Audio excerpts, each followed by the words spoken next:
హరి ఓం. ప్రియపుత్రి పుత్రులారా, ఒక ఆధ్యాత్మికంగానైనా నీతి శాస్త్రం పరంగానైనా ఒక సునిశ్చితమైన అంశాన్ని మీతో పంచుకోవడానికి ఈ వీడియో చేస్తున్నానండి.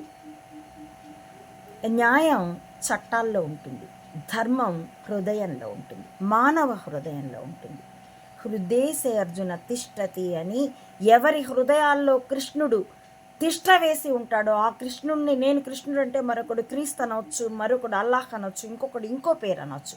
కానీ ఎవరి హృదయంలో అయితే భగవంతుడు తిష్ట వేసి కూర్చుంటాడో వాడికి సత్యం తెలుస్తుంది, ధర్మం తెలుస్తుంది, ధర్మబద్ధుడవుతాడు. కాబట్టి ధర్మం హృదయంలో ఉంటుంది, న్యాయం చట్టంలో ఉంటుంది. ఇది ఎందుకు ఇప్పుడు చెప్తున్నానంటే, ఇప్పుడు ఆ జ్యోతి ఆశ్రమం, కాశీ నాయన ఆశ్రమం 10 మందికి అన్నం పెడుతుంది, నిరాశ్రయులకి ఆశ్రయం ఇస్తుంది. ఎక్కడి నుంచి వచ్చావు, ఏ కులము, ఏ మతము అని అడగదు. నేను కూడా తిన్నానండి, నేను దానం కూడా ఇచ్చానండి, అక్కడ బియ్యం ఇస్తూ ఉండేదాన్ని. ఆ ఆశ్రమాన్ని ఆక్రమణ చేశారు, అటవీ భూముల్ని ఆక్రమణ చేశారు అని సనాతనిని నేను అంటూ ఊగే ఆ పొట్టకొండేసుకొని ఊగుతూ వాగుతూ తిరుగుతూ ఉంటాడే పిచ్చి కుంక పాలిటిక్స్లో, పొలిటికల్ కమేడియన్.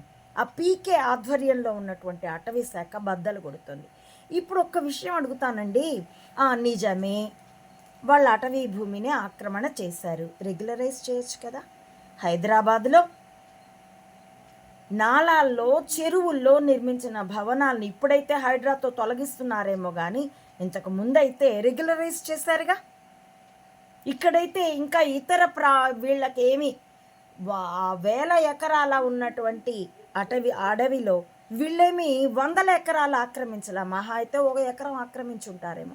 నిర్మాణాలు అయితే కట్టారు, పోనీ దానికి డబ్బు కట్టించుకొని దాన్ని వదిలేసి ఇక ముందు అలా చేయకండి, ఇక ముందు ఎవరూ చేయకండి అంటూ ప్రకటనలు చేయొచ్చు కదా. హృదయం ఉంటే మార్గం ఉండదా? 10 మందికి అన్నం పెట్టే ఆశ్రమమే పేదల భూములు 100 ఎకరాలు కబ్జా చేసి రామోజీ అనే డ్రామోజీగాడు ఒక ఫిల్మ్ సిటీ కడితే, ఒక కోట కట్టుకుంటే దానికి మీరంతా సెక్యూరిటీ గార్డ్స్ అయి తిరుగుతున్నారే, సిగ్గు లజ్జ అన్నది కూడా లేకుండా. అలాంటిది పేదవాడికి ఇంత అన్నం పెట్టే ఆశ్రమం మీ అడవిని మింగేసిందా? ఒకవేళ ఆక్రమించిందేపో తెలియక వాళ్ళు చేస్తే, పోనీ తెలిసి కూడా చేశారనుకో, దాన్ని రెగ్యులరైజ్ చేస్తే చచ్చిపోతారా? అడవులన్నీ నాశనం అయిపోతాయా? చట్ట ప్రకారం అయితే అది వాళ్ళు చేసింది అన్యాయమే, మీరు చర్య తీసుకోవచ్చు. కానీ ధర్మం ప్రకారం అయితే, అందుకే మరోసారి చెప్తున్నాను, న్యాయం చట్టాల్లో ఉంటుంది. అందుకే కోర్టులు అలా ఏడిసాయి, అవి ఎప్పుడూ అన్యాయంతోనే నిండి ఉన్నాయి. కానీ ధర్మం హృదయంలో ఉంటుంది, మనసుతో స్పందిస్తుంది. అదే గనక మీకుంటే, చెంబా అండ్ సనాతని అంటూ అరుస్తూ ఊగుతూ తిరిగే పొలిటికల్ కమేడియన్, అతడు అవతార పురుషుడు అంటూ వాట్సాప్ యూనివర్సిటీలన్నిటి చేత కీర్తింపబడే ఆ వైస్ ఛాన్సలర్, హిందూ ధర్మం కోసమే అవతరించినటువంటి 56 అంగుళాల ఛాతీ గల అవతార పురుషుడు విశ్వగురు, అతడికి కూడా నిజంగా ధర్మం అన్నది ఆ హృదయంలో ఉంటే, ఆశ్రమాన్ని, జ్యోతి ఆశ్రమాన్ని, 10 మందికి అన్నం పెట్టే ఆశ్రమాన్ని ఆక్రమణ నుంచి మినహాయించండి, రెగ్యులరైజ్ చేయండి. ప్రపంచ ప్రళయం ఏం రాదుగా. Check yourself. కూటమి నేరగాళ్ళలారా, అందుకే మిమ్మల్ని నిందితులకు ఎక్కువ, నేరగాళ్ళకి తక్కువ అన్నది. నేతలైతే మాత్రం ఎప్పటికీ అవ్వలేరు, నాయకులు ఎప్పటికీ అవ్వలేరు. ఆ ధర్మంతో ఉన్న మీరు నాయకులు ఏమిటి? 2 నాలుకలు, మడత నాలుకలు, మల్టిపుల్ నాలుకలు, బొల్లి నాలుకలు, కళ్ళలు చెప్పేటటువంటి నాలుకలు, నాలుకలు. That's all. Check yourself. కూటమి నేరగాళ్ళందరికీ చెప్తున్నాను, నారాయిస్టులందరికీ చెప్తున్నాను, check your self.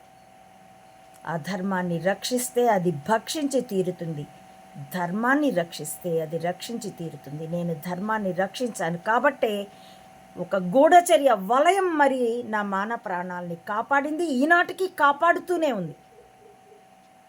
Check yourself mister Chamba.